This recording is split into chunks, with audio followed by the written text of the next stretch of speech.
이 시간에는 계시록 핵심 정리 세 번째 시간으로 계시록 6장과 7장에 대해서 살펴보도록 하겠습니다. 계시록 6장을 보면 이제 첫째인 아까 7인으로 봉한 책을 예수님이 어린 양에 띄었죠. 그래서 이제 첫째인을 뗄 때, 둘째인을 뗄 때, 그래서 첫째인부터 여섯째인을 떼는 첫째인에서 여섯째인까지 우리가 설명에 나오게 됩니다. 첫째인을 떼니까 흰말과 탄자가 나왔다 그랬어요. 여기서 흰말과 탄자는 어떤 분들은 그 예수 그리스도다 왜 흰말이니까 이렇게 말하는 경우도 있는데 그것을 자세히 우리가 살펴보면 전체를 보면은 바로 적 그리스도임을 알 수가 있어요. 그래서 바로 사단도 광명한 천사로 우리가 가정하는 것처럼 첫 번에 나타나는 것은 적그리스도인데 예수님처럼 나타나는 그 많은 사람들을 유혹하고 속이는 역사가 있게 되죠. 자, 둘째인을 뗄 때는 붉은 말과 탄자가 나옵니다. 이 붉은 말과 탄자는 그 전쟁을 의미하게 되는데 그래서 세상에 많은 전쟁이 있을 것이다. 또 셋째일 때는 거물 말과 탄자, 바로 이것은 기근을 말합니다. 아주 그 많은 사람들이 기근해서 정말 헤어나. 그래서 검은 말이 나오는데 그 탄자가 손에 저울을 가졌더라. 그래서 기근을 의미합니다. 또 넷째일 때 청황색 말과 탄자가 나오는데 거기 청황색 말과 탄자를 보면서 청황색 말이 나오는데 그 탄자의 이름은 사망이니 음부가 그들을 따르더라. 그래서 사망을 의미하게 됩니다. 자, 다섯째인을 뗄 때에는 순교자의 신혼이야. 원수가 갚아달라는 거죠. 하나님의 말씀과 저희의 가진 증거를 죽임을 당한 영혼들이 바로 순교자들이 우리의 피를 신원하여 주지 아니하시나이까. 우리의 피의 그 값을 원수 갚아달라 신원을 호소하는 그런 모습입니다. 자, 여섯째인을 뗄 때는 해와 달과 별의 그런 변화가 일어나죠. 총나같이 검어진다 그랬어요. 자, 이건 천지개벽을 말해. 천지개벽. 그래서 6장이 1절부터 17절까지 나오는데 여섯째인을 뗄 때까지 쭉 나오고 그 다음 뭐가 나와야 될까요? 순서적으로 우리가 생각해보면 일곱째인을 뗄 때에, 근데 일곱째인을 뗄 때에는 8장 1절에 나와요.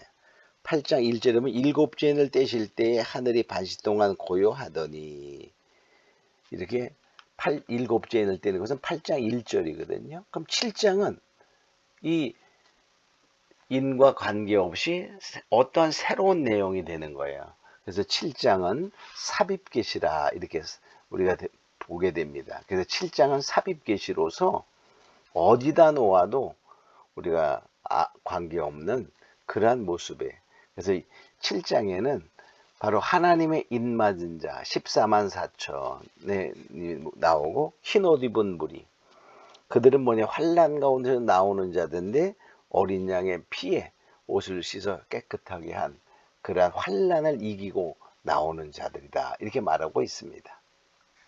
자, 그럼 우리가 좀 더 여기서 살펴보면 계시록의 그 구조를 보면 첫 번째 인 떼는 게 나오죠. 그 다음에 일곱째 인을 뗄 때 일곱 나팔 이렇게 나와요. 그래서 우리가 여기서 잘 살펴보면 자, 첫째인부터 이제 떼는 걸 둘째인, 셋째인 이렇게 나서 일곱째인을 뗄 때 바로 첫째 나팔이 부러진. 그래서 일곱째인을 뗄 때 일곱 나팔이 준비됩니다. 계시록 8장 2절 1절 2절이면 일곱째인을 떼실 때 하늘이 반시 동안 좀 고요하더니 내가 보면 하나님 앞에 시위한 일곱 천사가 있어 일곱 나팔을 받았더라. 일곱 나팔이 나와요. 근데 그 첫째 나팔은 계시록 8장 7절에 나팔이 부러지거든요. 그래서 계시록 8장 7절은 첫째 천사가 나팔을 부니 피 섞인 우박과 불이 나서 땅에 쏟아지매, 첫째 천사가 나팔 부니 바로 피 섞인 우박이 땅에 쏟아진다. 그래서 나팔 재앙이 나와. 그러니까 일곱째 인을 뗄 때 일곱 나팔. 그럼 다 마찬가지로 일곱 나팔은 첫째, 둘째, 셋째에서 일곱째 나팔이 되겠죠. 자, 그래서 자, 둘째 나팔, 셋째 나팔, 넷째 하면서 이제 바로 여섯째 나팔을 불 때 그게 나와요. 근데 다섯째 나팔부터는 여섯째, 일곱째 나팔 이렇게 나올 때인데 다섯째 나팔부터 화라고 말해. 3대 화.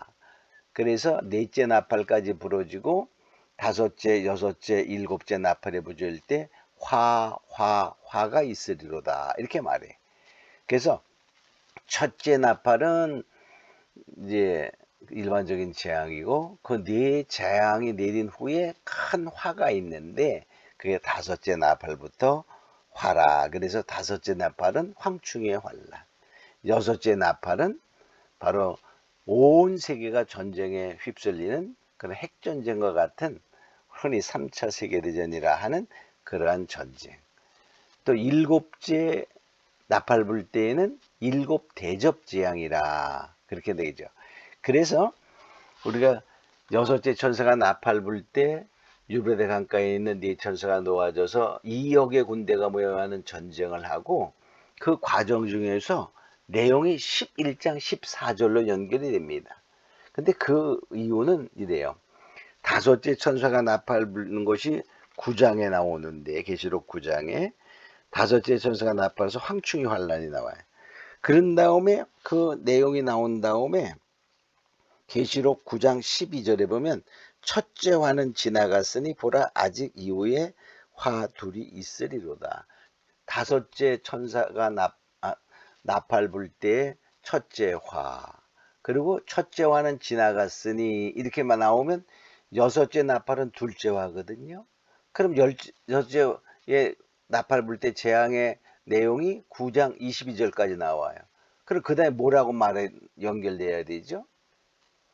둘째 화는 지나갔으니 그 말이 나와야 되는데 그 내용이 어디까지 가냐면 11장 14절에 보면 둘째 화는 지나갔으니 보라 셋째 화가 속히 이르리로다 이렇게 나와요.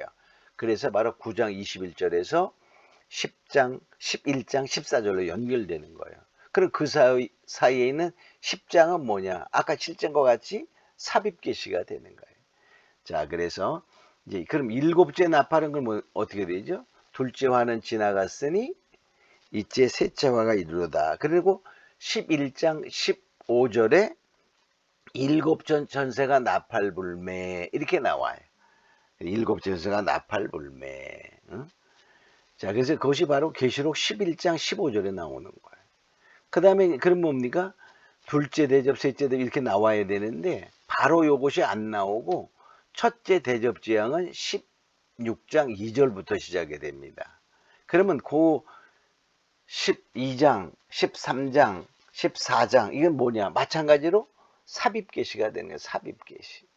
그래서 우리가 일곱째 나팔 불 때에 계시록 11장 15절에는 그리스도의 나라가 되어 세상 나라가 그리스도의 나라가 된다 이렇게 말하는데 그것은 이 대접재앙이 내린 후회를 미리 표현하는 거예요. 그래서 이제 바로 15장에서 조금 설명하고 그 다음에 16장에서부터 본격적으로 대접재앙, 바로 세계 3차 세계대전 핵전쟁이 일어난 그 후유증으로 일어나는 여러 가지 재앙들로 첫째 대접해서 일곱째 대접까지 쏟아지고 그리고 이제 새 하늘과 새 땅이 형성되는 그런 과정이 됩니다. 그래서 이 계시록은 일곱 나팔, 일곱 대접재앙 이렇게 이어지는데 일곱째 인을 뗄 때 일곱 나팔이 준비돼서 일곱째 나팔이 부러질 때 바로 일곱 대접재앙이 내려서 바로 이 순차적을 이 순으로 이어보면 아주 쉽게 이해할 수가 있어요. 그래서 이제 그럼 그 사이에 나오는 7장과 10장과 또 12장, 13장, 14장 이런 것은 삽입계시로 별도의 내용으로 살펴보면 이해가 아주 쉽습니다. 오늘 말씀은 여기까지 우리가 마치도록 하겠습니다.